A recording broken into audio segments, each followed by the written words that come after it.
Hirabayashi-san, for this chat, I kind of wanted to talk to you a little bit about your history with Capcom and, you know, leading up to Capcom and what you've been doing here, and just kind of talk about you a little bit. So I actually started Capcom back in 2001. I started as a designer, and in fact the first game I was assigned to was Resident Evil on GameCube. Perfect.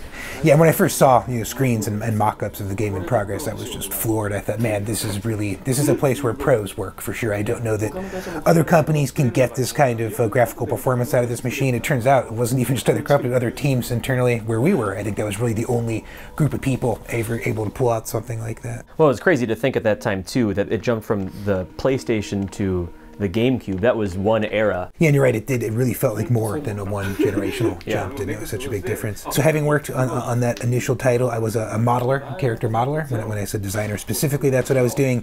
And in fact, those of you who got to know a little too well the Forest Spire zombie in Remake, that was me. I created that model. And then after that game, I moved on to the Resident Evil 0 team, and in that instance, it was not in-game character models I was working on, but the cutscenes. Okay. Actually. So before we go into Resident Evil 0 and beyond, do you remember the first Resident Evil game you played? Was it Resident Evil 1? No, 2. 2. Where were you at in your life, like when you played Resident Evil 2 for the first time? Do you have like memories of playing that for the first time? Yes, I was in college when I first encountered RE2, and I remember thinking, a scary video game, come on, this can't be scary, and I turned off my lights and I decided to play with the lights off. Less than a half hour later, I had the lights back on, and I realized that yes, indeed, games could be scary. Do you remember talking with friends a lot about it, or how did Resident Evil 2 affect you as a fan of games? You know, it's funny, at the time, it didn't have a huge effect on me. It was a game that people were talking about. They're talking about the scary series called Resident Evil. I gave it a shot. It was scary. It was fun.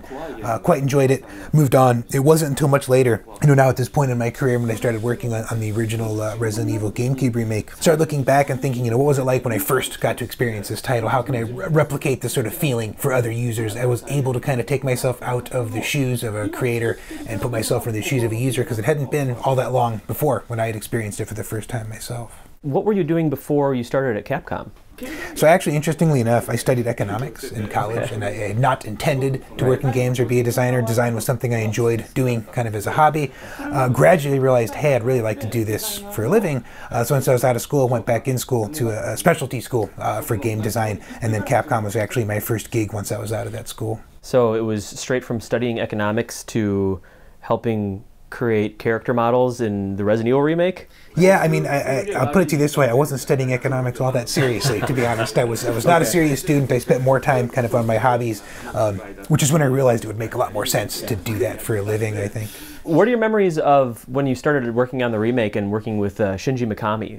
Yeah, over a decade later, the one thing that really sticks with me, it was an important lesson I learned in those days, and I think I still struggle to apply this lesson in game making, is that when it comes to horror specifically, it's a lot less about logic and a lot more about feeling. It's less thinking with your head and more with your heart. Let's say you have some kind of computer algorithm that can put together a great action game purely using logic and using kind of mind functionality. Could be a great game, but it's not going to scare you. I'll tell you that for sure. That really has to come from the heart. It has to come from a different place.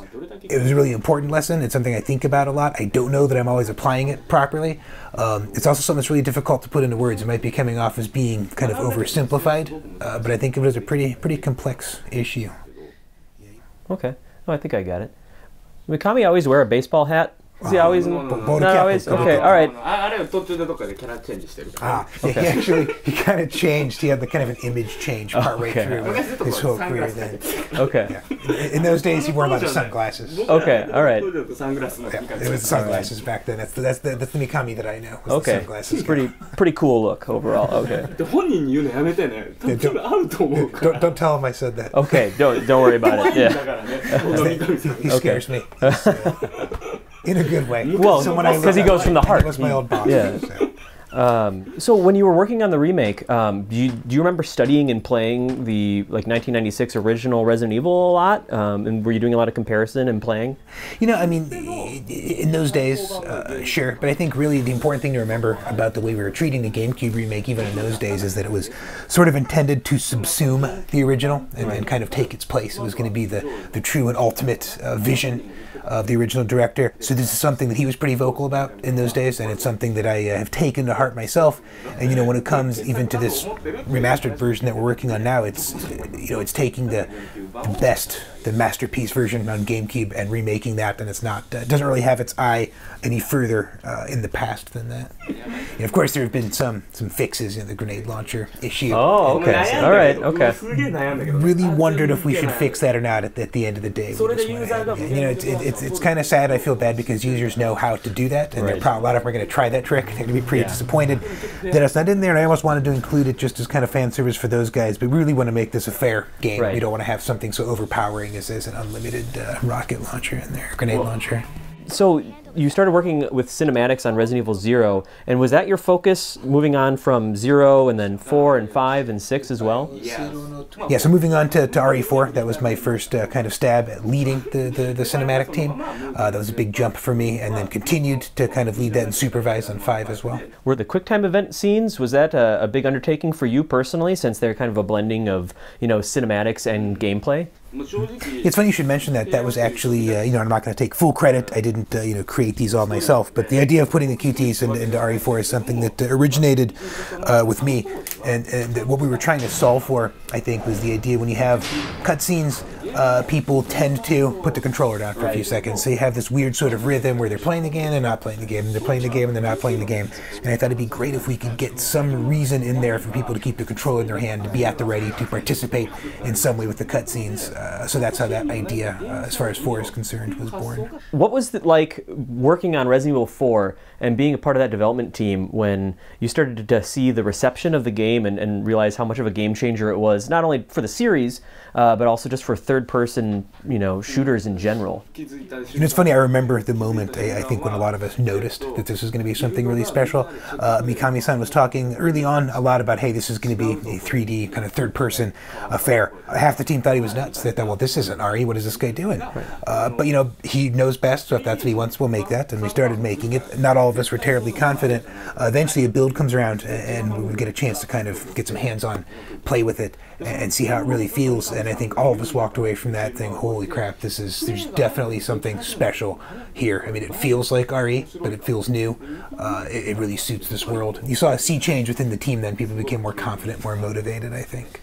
And then what was it like when it came out and when you learned that the world loved Resident Evil 4 and that you had a part in that? Yeah, my feelings on that were actually pretty simple, and they could be summed up with, wow, Mr. Mikami is incredible. I mean, to have taken that game and changed it up that much, and to have managed the team well enough to get everyone on board with an idea that wasn't initially popular, I just can't understate what a big deal that was. I mean, the credit for that game, as good as it is, really does belong with him.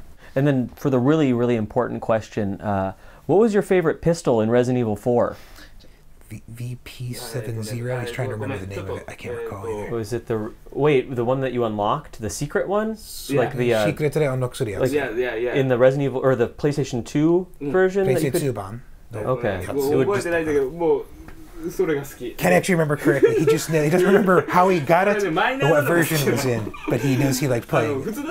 I feel like I should say Samurai Edge, but because you identified it as an important question, perhaps sarcastically, I thought it was worth giving it some thought on my side and taking it seriously. Didn't want to give the easy answer.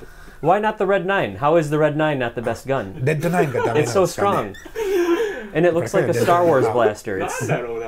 And it has the thing that you can... Why is that not the best one? So we talk about what's best and what's not best, and this really gets rather subjective. But the Red 9 is pretty awesome. You did a very good point. All right. I think we can agree on that then. Okay, good. Well, from majoring in economics all the way to helping remaster the first game you ever worked on, it seems like you've had a really successful career. So I want to say congratulations on that, and thanks for talking with me about it. Well, thank you. I mean, it is definitely it's something else to be able to bring one of the first game that I worked on back to people in a new form. It really is a special kind of feeling. Better than being an economist, I think. A little bit, yeah.